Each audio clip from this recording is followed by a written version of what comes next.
Greetings and salutations, my friend. Some time ago, I did a reaction to Jubilee's trans conservatives versus trans liberals, and the original plan was to react to the whole video, but I just did reaction to the first part of the discussion.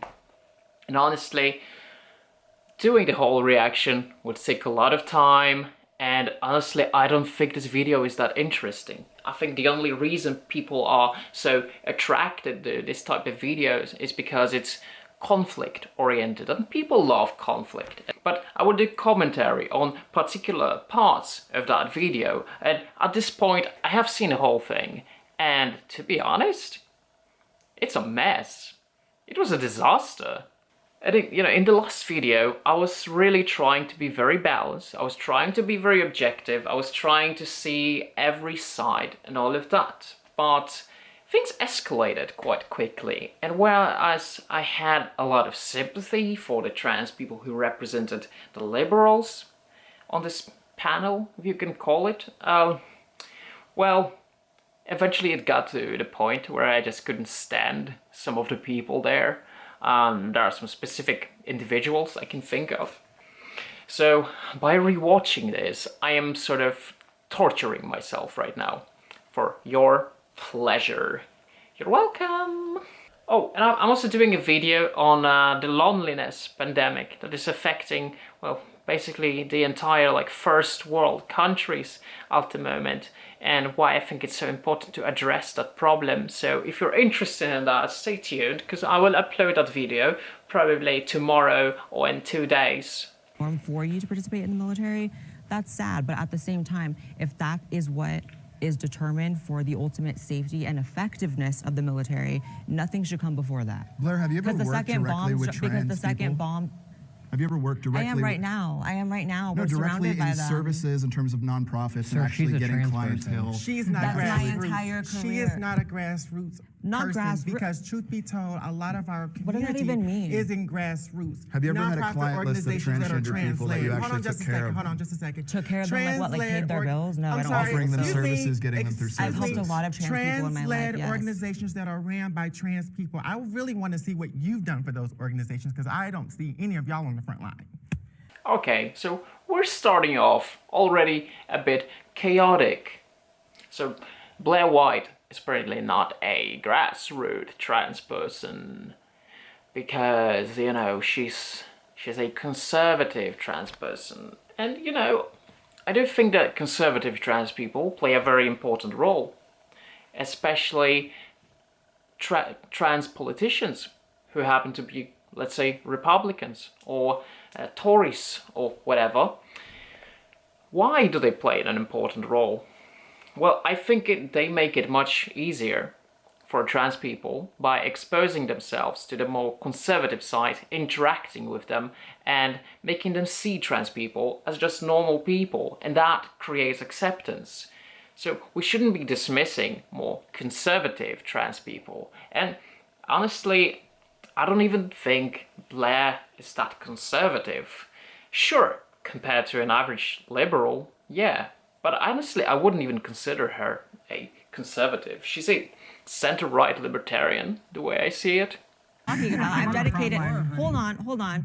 I've dedicated my entire life to, in my own way, and you can disagree with that because we all have our vehicles and our methods towards promoting trans acceptance and the ultimate progression of the quality of life of trans people. I've dedicated my entire life to that, right? I access millions of people every single month on all my social media. And I have people reaching out all the time saying that I've saved them from, just like we mentioned, suicide. What are you physically doing? Physically. That is the point. Have you ever taken on a client load? Have you ever had Yeah, absolutely. I wouldn't dismiss what Blaire is doing, And in some way, yeah, sure, like this voluntary, work can be useful too, if you're grassroots. Sure, I have no experience with that, not even back when I was trans, but I think that Blaire is reaching out more people than you, and she exists sort of outside this echo chamber.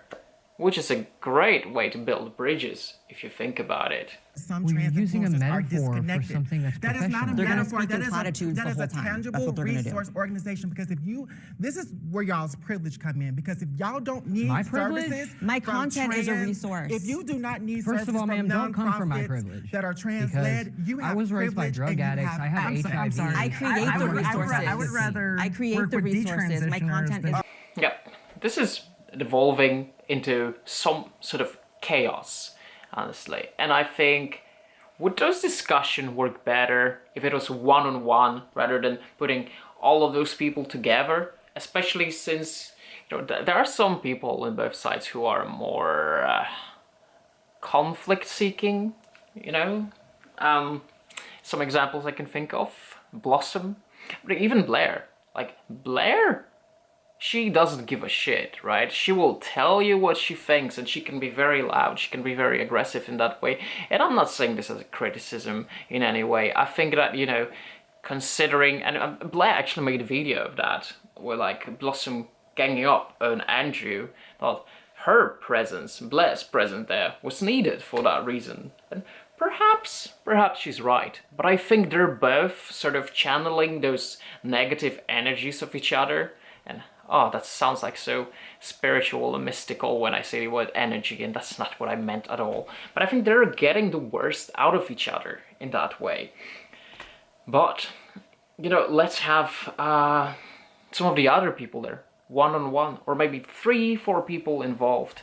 I think this will create a much better discussion whenever you involve a larger group of people, and 6 even isn't even that large of a number.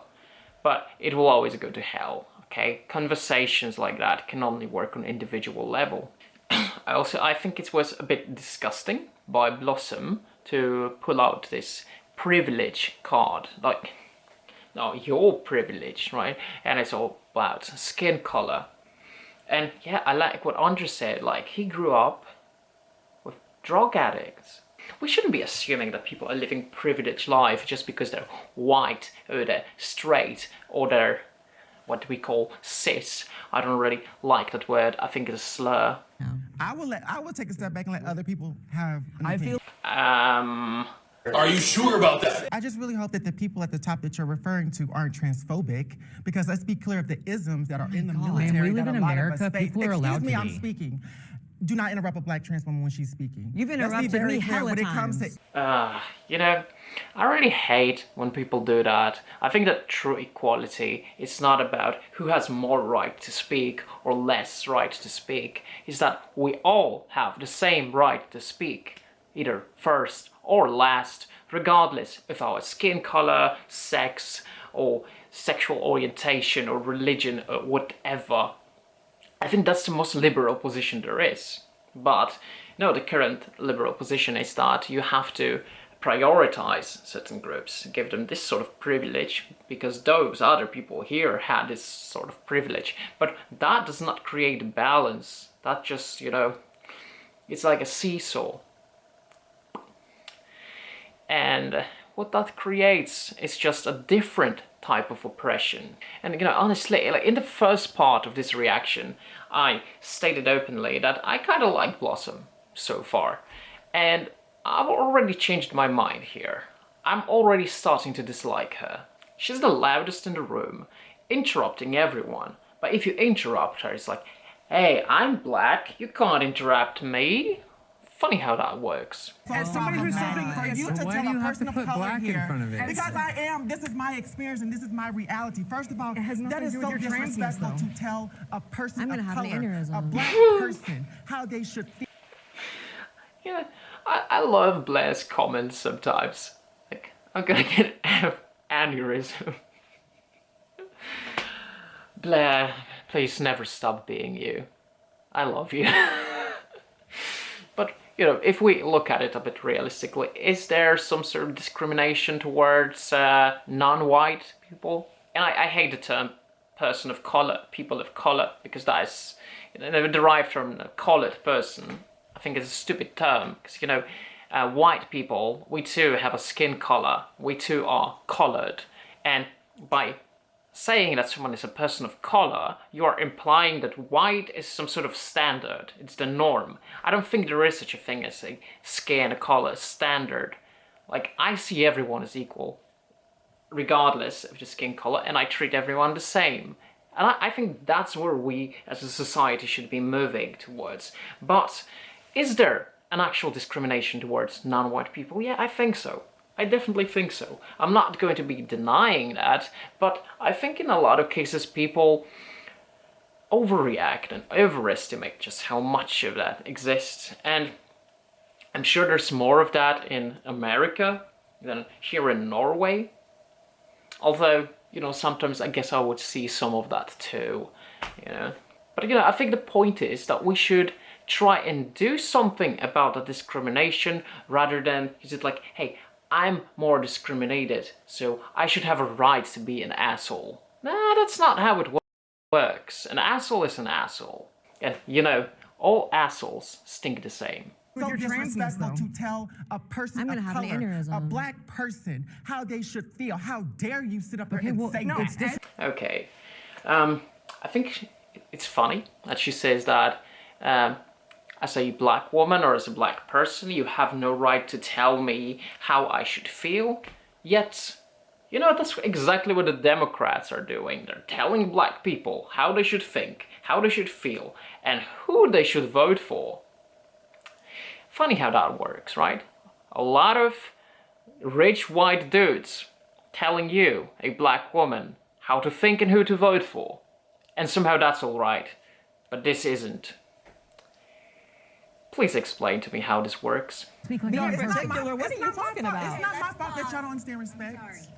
You're Oh my interrupting. God. Can you please stop? Okay. We're good. You need to calm down. No, you do, honey. Oh my God, someone get a Xanax for her. Oh, keep it cute, girl. Keep it real cute. Your bodyguard's inappropriate, outside, but the rest keep of it shit real isn't. cute now. Okay. The rules are you cannot. This part. Gosh, so much drama. And honestly, I hate drama. I don't even want to watch this, to be honest. I really, really hate drama. And YouTube loves drama. You know, YouTube always had its drama of some sort. And this is just an extension of that. It just goes more into the political sphere. And let's be honest, the world of politics are full of drama too. That doesn't interest me, to be honest. Not at all. And the only reason I am talking about this is because of this little part, this little thing that Blossom said. And it's like, you can almost miss it when watching it the first time. But like she says, so keep it cute, have bodyguards outside. That's a threat. That is literally a threat.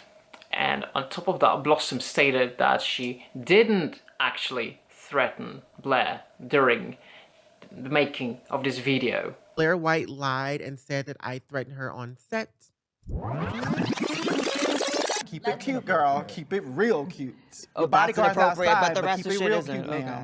Okay. Look, you're really contradicting yourself, and I wanted to be respectful. I wanted even to like Blossom and see her perspective, and I've managed to do that in the last video. If you watched that one, you'll see I gave everyone a chance to say something, and I listened to them, and I partially agreed with pretty much all of them. And I think Blossom had some reasonable things to say too at some points. But this is just chaos. Schools should include trans conversation in sex ed. This part of the video is Patreon exclusive, so unfortunately I won't be able to react to this part or watch it, but I would still like to answer this question. Should we include the topic of trans and sex education in schools? And I think yes, I think it's definitely important, especially since, you know, it is an existing phenomenon that is affecting people, and I even think it might help some people to understand themselves better. Of course, it might also give some other people the wrong idea about themselves, but that's why we need to take a very responsible approach to this topic. And another question is, when should we start teaching kids about trans?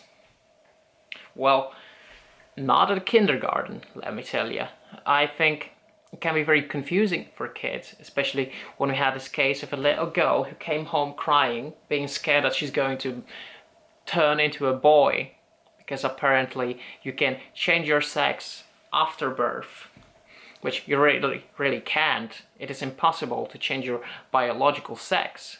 Not with today's medicine or technology, what we have access to. It's impossible. You can live socially as the opposite gender, or you can masculinize or femininize yourself, and on a social level I will treat you as that opposite sex. I have no issue with that. I will call you whatever pronouns you prefer, as long as it's, you know, not bug self. Screw that. But I think, you know, we should start including those topics, well, you know, perhaps when kids hit puberty. And that's the perfect time to start with sex ed, around the time when, you know, kids are 11, 12.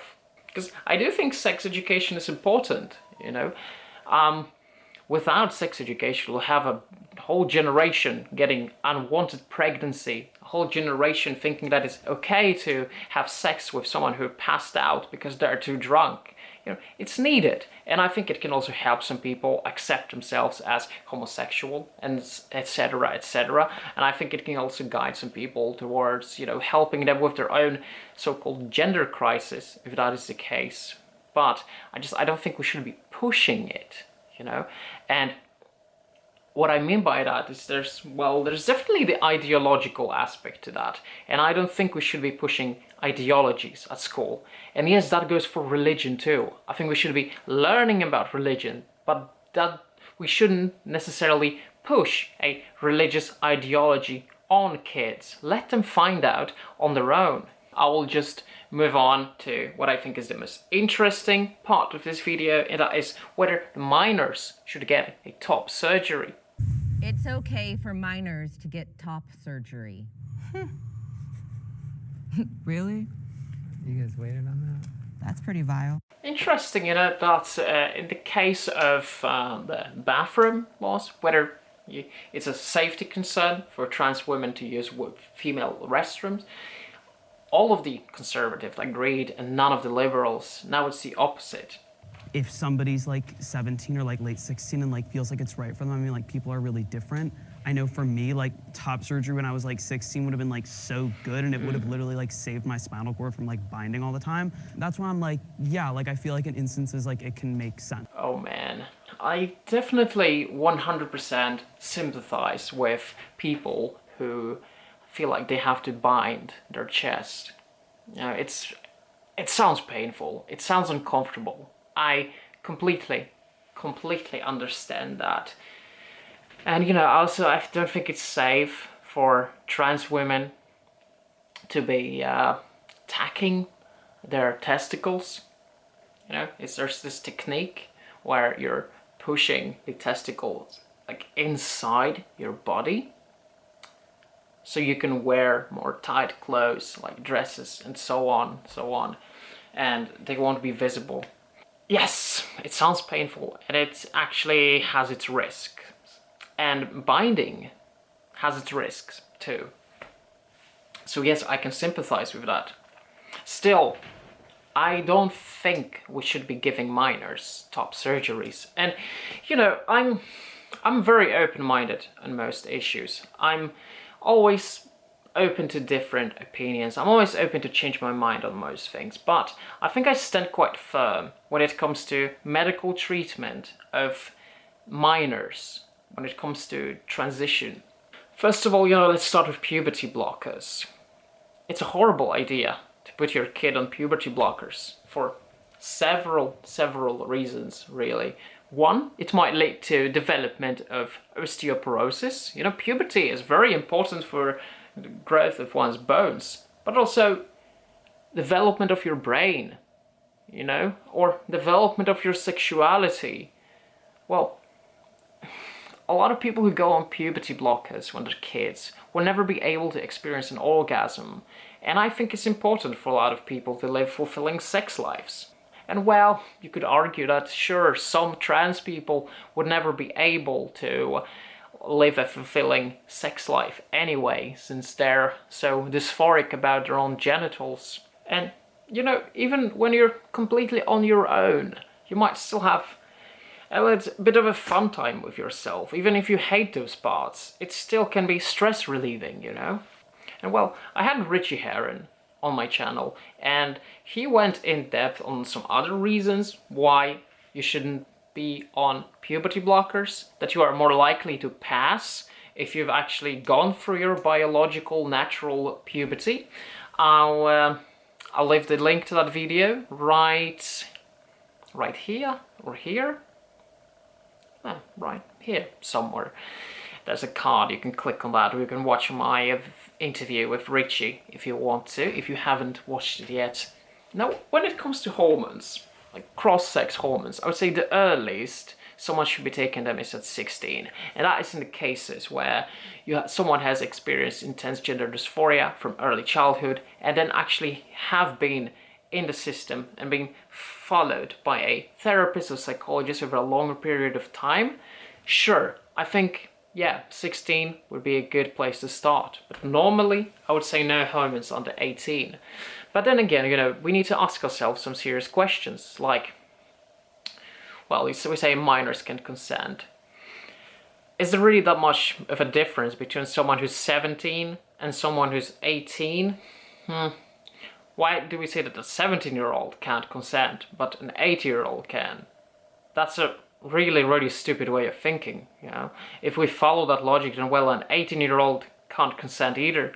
Technically, you know, the brain develops until you're, what, 25? Should we wait until then?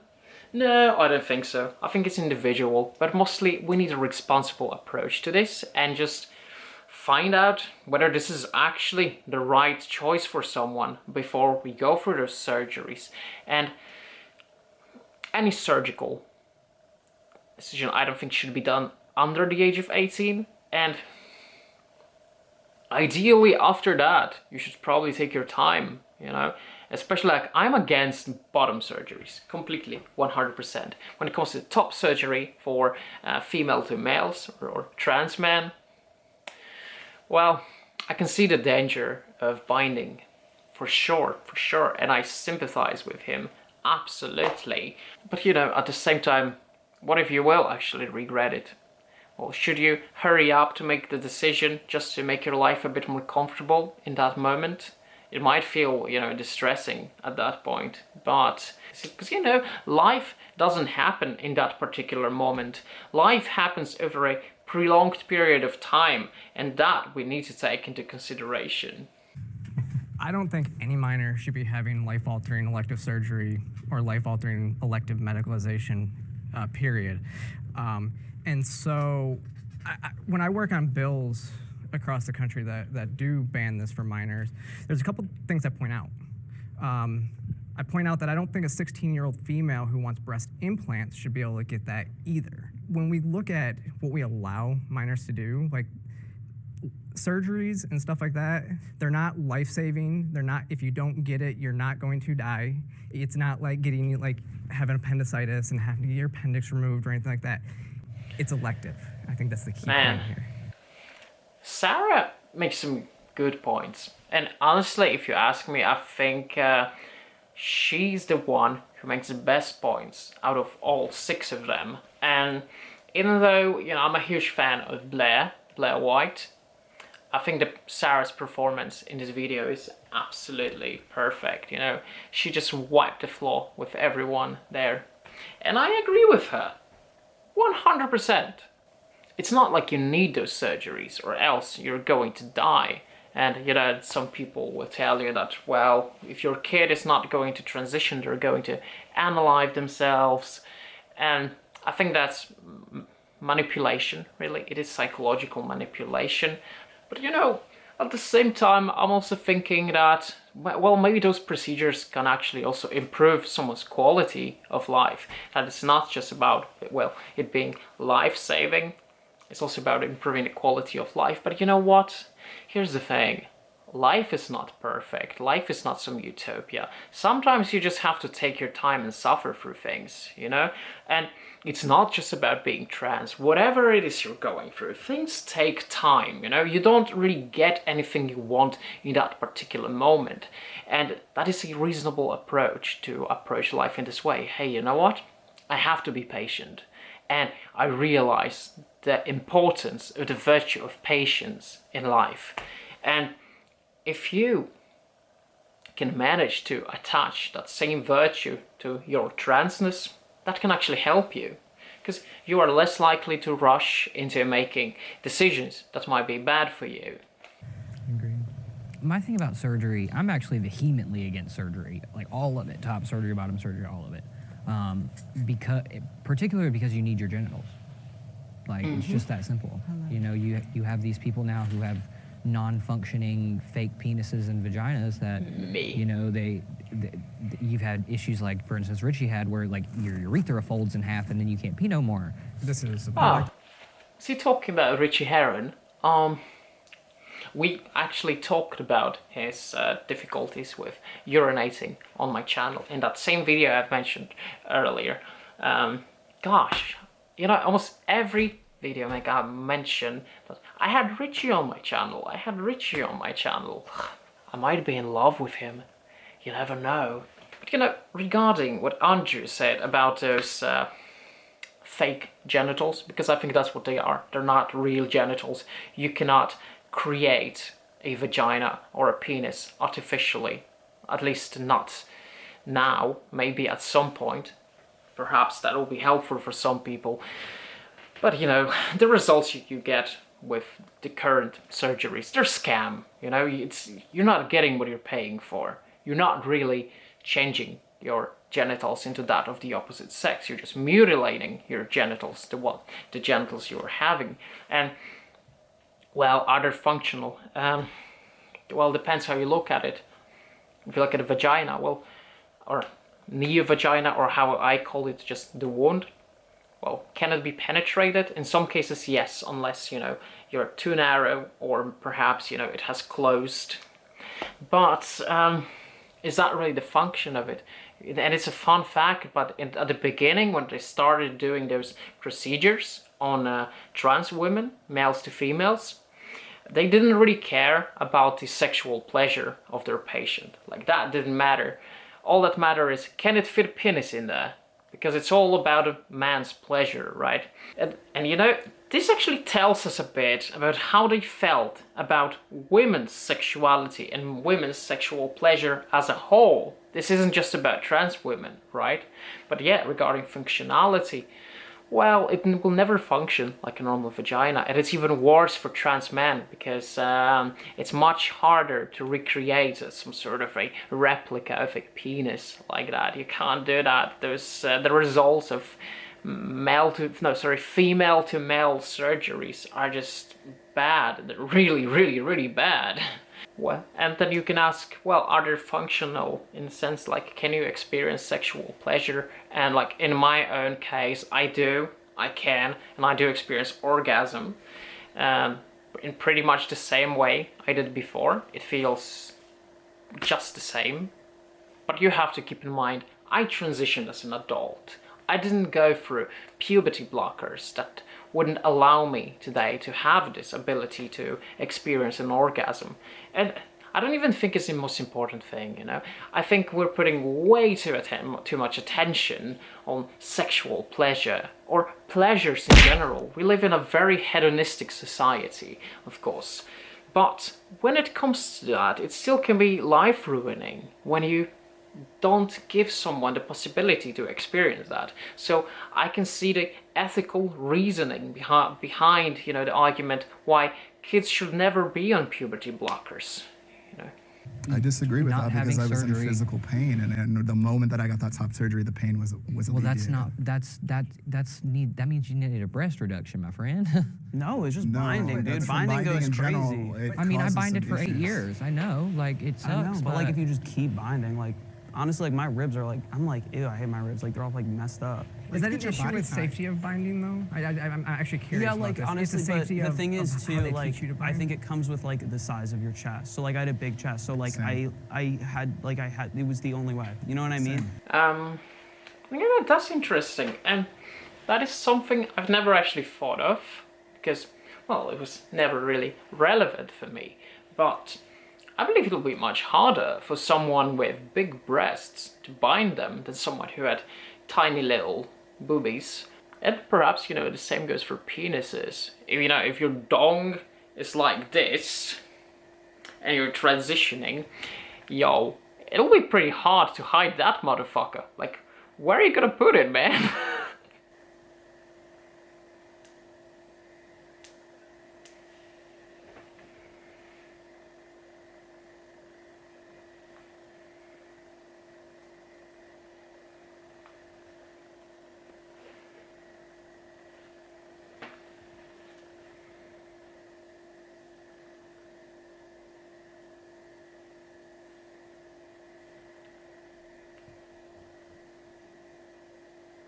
I think there's like there should be a process. You should have to like live as that gender and be seeking care and be having like a therapist for long term and a psychiatrist for long term and an endocrinologist for long term. And like it's really like specific to the person, and I think would be like really rare anyway. But that's just my stance. That I agree with to an extent. This is definitely the prompt that I am the most passionate about, because I think there are few things more vile, more irresponsible, more, dangerous than saying a child can consent to permanently removing a body part that serves an extremely important function. Detransitioners all over the country can never breastfeed their children if they can even have them, because if they did other things, that can stop them from having kids at all, right? Oh, I talked with someone who went through that, who regretted removing her breasts back when they were trans, and after they detransitioned. And I haven't talked with anyone like this on my channel, but I talked with someone privately, and it was like, it didn't become apparent just how much you regret that after you have a kid and you can't breastfeed them. That's when it truly, truly hits you. Before that, she didn't even care that much about it. It was just like, fine, I don't mind being flat-chested. But, once you have a kid, that changes everything. And it's sad, really, And one thing I'm always saying regarding detransitioning, you can't ever forget what happened. You can't ignore it. You can try, but it will always catch you up. And I'm talking from experience, because I was trying to, completely forget what happened and try to live a normal life. And that is not realistic, What you have done, that will stay with you for the rest of your life. And it helped me a great deal to actually talk openly about it. And my mental health also improved as a result when, I acknowledged that and accepted that instead of denying it and regretting it. Also, I don't regret it anymore after I openly started talking about it. I'm like, you know what? I'm fine with my past as a detransitioner. I'm fine with it. I even think that living as a trans woman was, well, it was a learning experience for sure. And it helped me relate not only to trans people, but relate to women as well. Because I think that women and trans women have a lot of shared experience, to be honest. Now, I have a lot of empathy for those detransitioners that have gone through the process and they are suffering. But I it's do not have just empathy for detrans that. people. It's But not I'm just But detrans that's where people. I'm just talking about in the conversation, for this particular conversation. And I understand what you're saying, because you're absolutely right. There are more people. Even that are among doing adults, that. we all But- do different things in but- our transition. Some of us correct. want bottoms, some of us don't. Some of us want tops, some of us don't. I So understand, you but- need a lot of time as an adult to figure out what you want to do. But see, the thing is, though, some adults don't even understand what they want to do. So that's the Exactly. kind So of the how can a thing. child? Yo, that was the biggest self-own I have ever seen. But see, children, wait a minute, let's not planet. underestimate the power of these kids today, okay? They are very much more educated because they have much more resources and access than we did coming up. So let's be very they're clear about advanced that. and they can when we consent. talk Who about else does detransition, Actually, you know, here's the thing. Regarding the current access of information, I think it can actually be helpful. I will agree with Blossom there a little bit, just a little bit. Because, you know, well, sometimes people can find out that, hey, you know what, I'm asexual by just finding out that such a thing exists. And like, hey, you know what, I do not really want to participate in any sort of sexual behavior involving other people, and that's fine. And it can help people to understand themselves a little better. And I have observed that. I think it can help people find out that, hey, you know what, I might have this diagnosis and maybe I should check it out.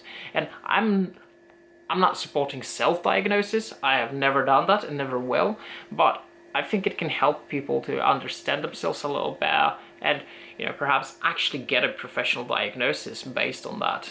So it can absolutely be useful, but there's a dark side to that too, you know. There's social contagion of mental illnesses spreading on TikTok, you know, like some kids watching videos with Tourette's or dissociative disorder. Yeah, and then they are sort of acquiring the same traits, and those traits are already being either faked or exaggerated in those TikTok videos. So it's weird to ignore that this, you know, social spreading, it's because it's quite viral actually, is happening. Because everything that's psychological is spreading.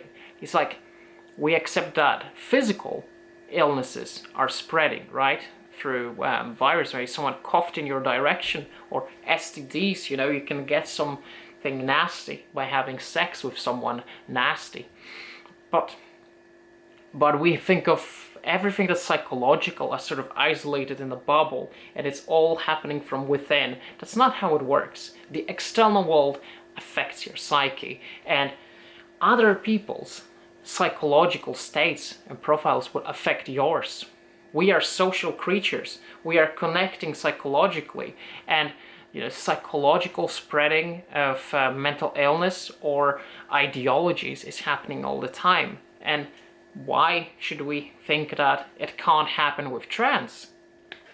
Alright, I think that's it for now. I'm sick of watching Jubilee videos, and I hope I won't have to watch one for a long time.